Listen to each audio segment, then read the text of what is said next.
Where is the Omaha real estate market as we move into the spring selling season? What do we see in terms of current inventory? What about home prices and interest rates? Those are the questions we're going to answer in today's video, and we're going to get started right now. Hi, my name is David Matney with Nebraska Realty. I'm a local realtor here in Omaha, Nebraska. If you're interested in buying, selling, or investing in real estate in the Omaha market, my contact information is in the description below. Now let's jump into today's topic. The 30-year fixed rate mortgage is currently at 7.02%. We've seen lots of volatility in the mortgage interest rates over the past couple of months. We've seen interest rates peak last October around 8%. Then in December, rates dropped to the mid sixes. Then last month, it popped back up to above 7. Then in the past few weeks, we saw it dip only to then pop up again. Now, why have interest rates gone up so much? The whole reason the Fed raised interest rates was to slow the rate of inflation. Last year, in February of 2023, we had an inflation rate of 6%. In February of this year, inflation was 3.2%, which is much better. However, it's still short of the goal of 2%. Looking back at June of 2022, when inflation peaked at 9.1%, so we're starting to move in the right direction. However, look back at the inflation numbers before the pandemic. If we can get back to those numbers, now that would be great. And here's the thing about inflation. Inflation is a hidden tax. It means your dollars are worth less. If inflation falls to 2%, that doesn't mean prices are coming back down. It just means prices won't increase as fast in the future. What are interest rates going to do in the future? Nobody knows. Jerome Powell has said that the Federal Reserve is not far from the point of cutting interest rates. Just to be clear, when the Fed lowers the federal funds rate, the Fed is lowering the rate that banks charge each other. The Fed does not lower mortgage interest rates. Mortgage interest rates are influenced by the 10-year Treasury yield. Should you wait for interest rates to drop? In my opinion, no. When rates drop, more buyers are going to enter the marketplace. More buyers means more demand, which then means more competition, and this is going to drive up home prices. Here's another example. In March of 1972, interest rates were at 7.32%. If you decided to wait for interest rates to drop, you would have had to wait until July of 1993 for rates to go below 7.32%. If you're waiting for rates to drop, who says rates will drop? Just because rates have gone up doesn't mean they have to come back down.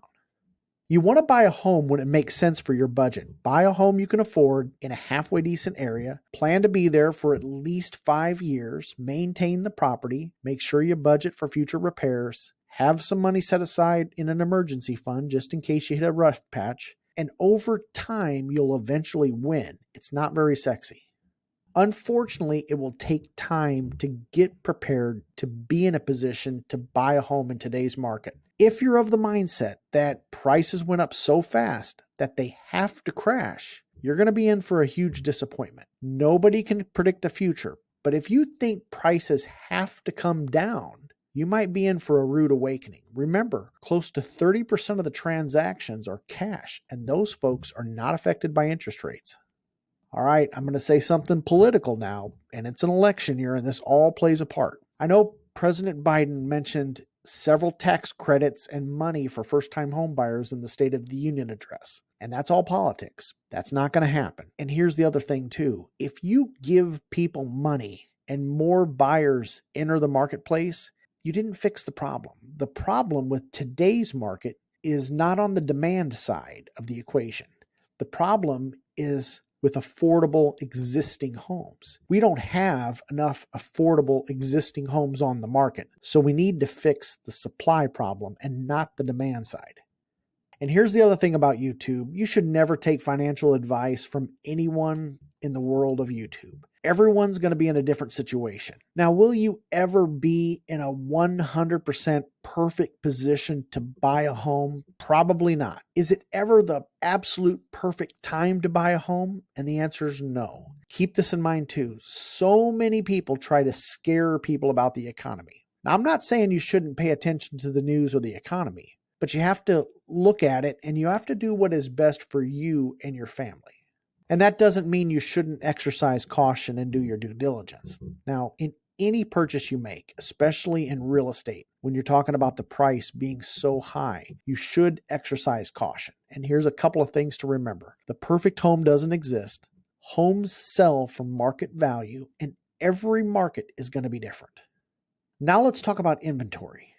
In Douglas and Sarpy County, we currently have 1,558 homes on the active market. That's up 27.2% compared to 2023. More inventory equals more choices. If we remove new construction, we have 635 homes on the active market. That's up 72.6% compared to last year. Now, this is a life event market. People get married, have babies, get divorced, people relocate, and people pass away. Interest rates cannot stop life from happening. Inventory is up this year, but let's put things in context. Let's see how the current inventory compares in the last 10 years. You can see how our inventory is starting to reflect the years prior to the pandemic. What about home prices? The median sale price for the month of February was up 6.5% to $303,500 compared to $285,000 in 2023. If you take out the existing homes, the median sale price for a new construction home was only up 1.8% compared to 2023. Builders face more competition, more inventory, and as you go up in price, fewer people can afford to purchase a $440,000 home. Again, home prices in Omaha are subject to seasonality. Prices peak in the summer months, they go down in the fall, bottom out in the winter, increase again in the spring, and then peak in the summer months. In this graph, we're going to look at the median closed sales price in Douglas and Sarpy County, but in this graph, we're going to look at a rolling 12 months where each data point is 12 months of activity. What about closed sales? The number of homes sold in Douglas and Sarpy County was down 6.7% compared to last year. In February, we had 567 closed sales, so it's down significantly. Let's look at closed sales where every data point reflects 12 rolling months. You can see where the pandemic, we sold more homes than ever before. Now the sales are down to a point where we have not seen in the past decade. Remember, our population has increased in the past 10 years, yet we're selling fewer homes. Let's look at days on market. Now, the median days on market last month was 8 days. That's 60% higher than the previous year. However, let's put that into context and compare that to the last 10 years. You can see where we are lower than before the pandemic. And you can see patterns in this graph. You can see that the numbers peak on days on market in January.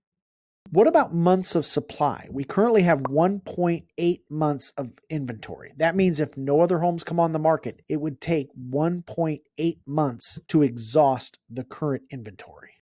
What about the months of inventory for new construction? You can see for new construction, we have 6.6 months of inventory. So that's why you see prices for new construction have not gone up very much, because for new construction, it is a buyer's market. However, some of those new homes are $400,000, $500,000, $600,000, and there's just fewer buyers that can afford to buy a home at a 7% interest rate for a new construction property. For those new to the channel, 1 to 3 months of supply is a seller's market, 4 to 6 months of supply is a neutral market, and 6 months of supply or more is a buyer's market. And here's a few tips if you're buying a home in a seller's market. Number 1, you got to act fast. The good homes sell quickly. 2, you got to be prepared for bidding wars. And then 3, don't push the envelope with contingencies. Unfortunately, you may not be able to ask for seller concessions in this type of market. Number 4, don't settle. Buying a home in a seller's market is very frustrating. Don't settle for a home you really don't love just because it's cheaper. Make sure you're happy with the home. And number 5, get pre-approved.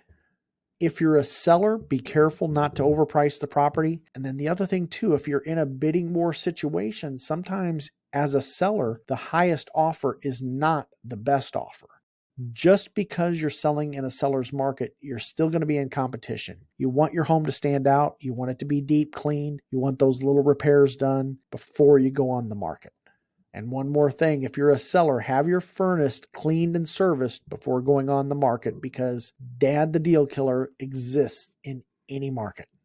If you're a home owner and you'd like a free monthly home value, I have a tool called HomeBot. It's free and there's no obligation, and I can leave a link in the description below. And if you like this kind of content, be sure to hit that like button and subscribe to the channel and hit the bell so you're notified when I post new content to the channel. What about the price of lumber? The price of lumber is steady at $555 for 1,000 board feet. The current unemployment rate for the United States is at 3.9%. How does that compare to the Omaha metro area? In the Omaha metro, the current unemployment rate is at 2.6%. Now, I thought it would be interesting and compare Omaha versus the United States and go back 20 years and look at their unemployment rates. For example, during the height of the pandemic, when everything was shut down, the unemployment rate in the Omaha Council Bluffs metro area was at 9.4%. And if you look at that and compare that to the United States, you can see the unemployment rate was at 14.8%. What about after the Great Recession? In October 2009, the United States unemployment rate after the Great Recession peaked out at 10%. How does that compare to Omaha, Nebraska? In Omaha, Nebraska, right after the Great Recession, the peak unemployment rate during that time was at 5.4%. And there's a saying that goes that we don't get invited to the party, so we don't get the hangover. We have a much more stable and diverse economy, so we don't see the high highs and the low lows.